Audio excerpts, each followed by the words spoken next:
Welcome to my channel, guys. I am the Messy Mama's Life. You may know me from my coffee shorts, but I have decided to go in a couple different routes with my channel, and one of them is sublimation. I can tell you, when I first started sublimating, it was so much information, so difficult. I searched everywhere to try and find information on how to sublimate. I did find some really good videos, but I wanted to make my own. So today we are going to be taking a deep dive into sublimating for beginners. I apologize in advance if you hear my kiddos in the background. I am a full-time stay-at-home mom of a couple of little boys, and they are currently sick. So, yeah, you may hear them in the background, but anyway, yeah, so we're gonna do sublimation for beginners. I'm gonna tell you what you need to start your sublimation if you want to do sublimation for yourself, sublimation for family and friends, or even start a small business. And then I'm also going to show you how I personally sublimate my 20-ounce tumblers to get the best results, because every time is going to be different. You may have success with one time and not with another. It is definitely a practice kind of thing, but I will show you my way and how I get my best results. So let's go ahead and get started on what all you need to start sublimating. So there's a few essentials that you're going to want and need, and that is sublimation paper, which I definitely prefer a sub. I use for my 20-ounce tumblers, I should say, I use the 8.5 by 11, and I get this off of Amazon. I will go ahead and link it down in the comments. I'll link everything that I use down in the comments that I can link, so that you guys can go ahead and find it for yourself. But I have purchased this multiple times. I have multiple packs of it. I love this sublimation paper. It makes for very, very vibrant designs. I haven't had any issues with this so far, so I will definitely highly recommend a sub paper. But that's just one of the items you need. The next item is, obviously, we're going to start from the small items to the top, is your tumblers. I am doing a little bit of research. These are the tumbler brand that I started out with, or that I am starting out with. But I have found a new tumbler brand that I really like, so I will be switching over. But you will need specific sublimation blanks, whether they be tumblers, which this is what I'm using today, is the 20-ounce sublimation tumblers. But there's also t-shirts. There's so many things you can sublimate.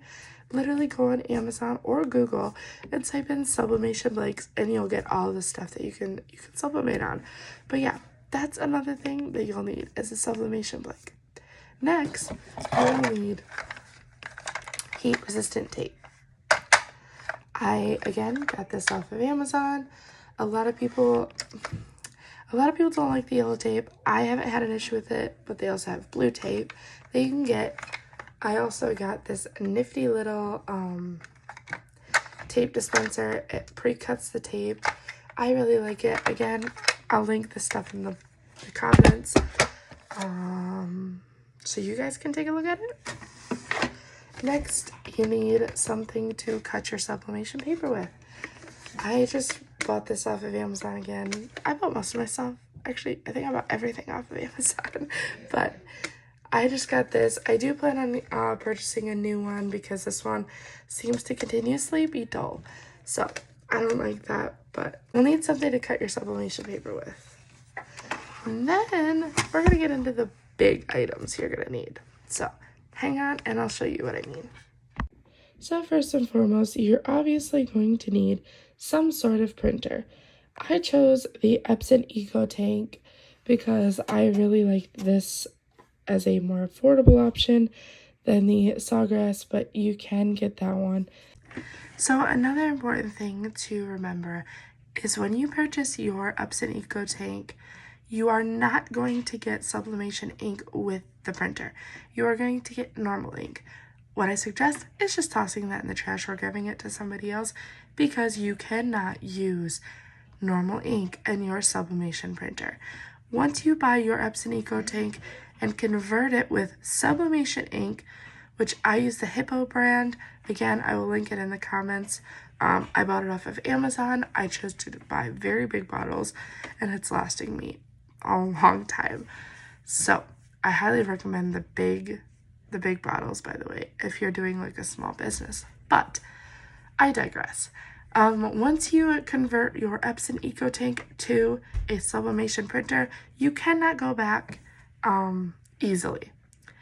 So throw the ink out that you get with the Epson Eco Tank, and or give it to somebody else. It doesn't really matter. Do not use it in your printer. Only use sublimation ink for sublimation printing. So you're going to need some sort of sublimation heat press. I bought the PYD Life tumbler heat press off of Amazon, but you can also get a convection oven if you wish. I really liked the way this did specific for tumblers, so I chose this. It is a little bit of the more pricier side, but definitely not as pricey as it could be. So again, I'll link this in the comments below so you can take a look at it for yourself. And let's go on to the next step. Okay, so actually, one thing I did forget, kind of important, is a pair of heat-resistant gloves. So you can literally find these anywhere. You can use any kind of heat-resistant gloves. I got these on Amazon again, shocker, but they're cheap. So if you guys like the color pink, I'll link these ones below and you can take a look at those. Okay, so once you have all your sublimation items, then you get to sublimate. So here's the fun part. You need to obviously insert your paper into your printer. That's the first step. Obvious step 2, but I thought I'd just throw it in there. And then you need to go ahead and pick what you're going to sublimate. I'm choosing, like I said, the 20-ounce tumbler, but I have 2 designs that I want to put on the tumbler. So the first one, I'm going to put a coffee gnome, no talkie before coffee design, as well as another Valentine's Day design. Once you buy them from Etsy and or Creative Fabrico or wherever you choose to, including yourself making them, that is, it should be formatted to the exact size you need to print it. So then you're just going to print it. So let's go ahead and print my 2 designs and we'll go from there. Okay, so we're going to bring it down to this angle now because we're going to start sublimating. So first and foremost, I went ahead and printed off my second design. So I got my 2 designs here. They are flipped to where you can see they look good, but they are done backwards so that the image is going to look proper on the sublimation plate. But now we're going to cut it. First though, I have started the preheating process on my tumbler press. I use 365 for 60 seconds. I put it in, and then after 60 seconds, I turn it to where the seam is then on the bottom, and I do it for another 60 seconds. So that seems to work really well for me personally. So let's go ahead and start cutting these. These are exactly how big I need them. So all I have to do is go ahead and trim off the excess white, as well as maybe a little off the top and the bottom, depending.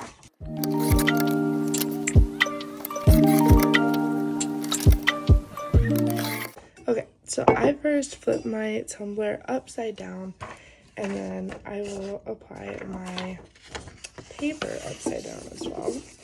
Match it up to exactly where I want it to be.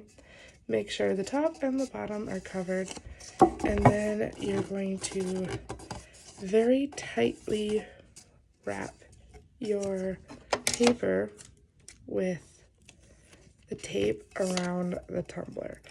I personally like to start with the middle because then you have a good kind of reference point here, but everybody is different. Again, you can do it however way you want to, but I start at the middle and then I work to either the top and then do all of that, or to the bottom. Today I'm going to go ahead and work to the top, and I'm just going to pull the paper together so that the seam is overlapping just a tiny bit on the top and the bottom. So I'll try to show you. This is what I do. Just pull it taut and that.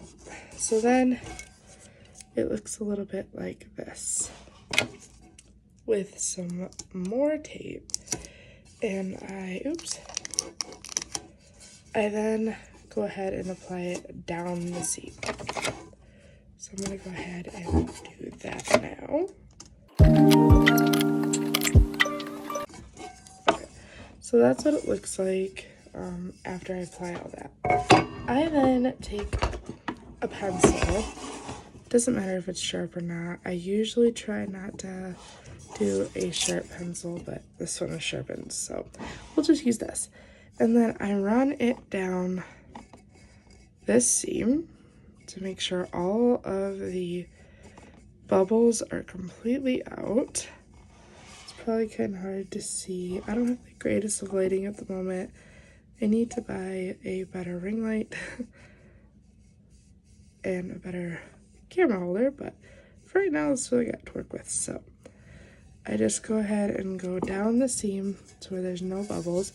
And then there's also a second little seam where it overlaps. You're going to do that.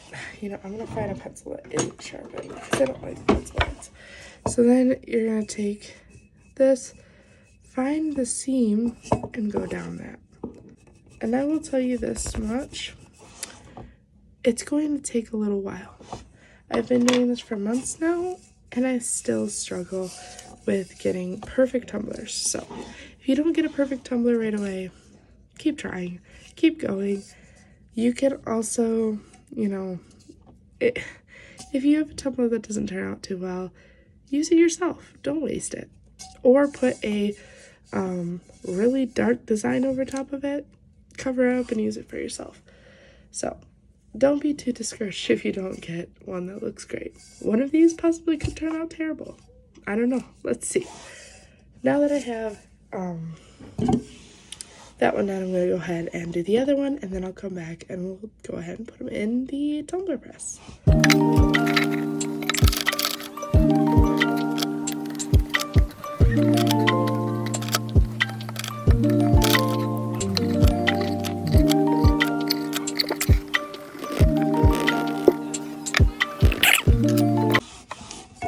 Okay, so now that we have the two tumblers done, let's go ahead and pop them in the press. So as I said, 365 for 60 seconds. I don't do the top or the bottom. A lot of people do. I don't. But again, you can do however you want. So we'll come back in 60 seconds. Alright, so we got our first tumbler out of the tumbler press. Let's go ahead and unwrap it and see how it turned out. So I love how this turned out. Let's go ahead and take a look at the second one now. The second one, I love it as well. Very vibrant. So now that we have gone through all the basics for sublimation, you can start sublimating on your own. I highly encourage you to continue researching and searching up videos and all of that to keep learning, because I do that. Always just have fun with it. Don't stress too much about it, because anything crafting wise can go wrong, but you can also turn something that's messy into something beautiful. So definitely give it a try. If you do, make sure to let me know down in the comments. Make sure to hit that subscribe button so you never miss a video from me, because there's gonna be more just like this. Have a great night, guys, and I'll see you later.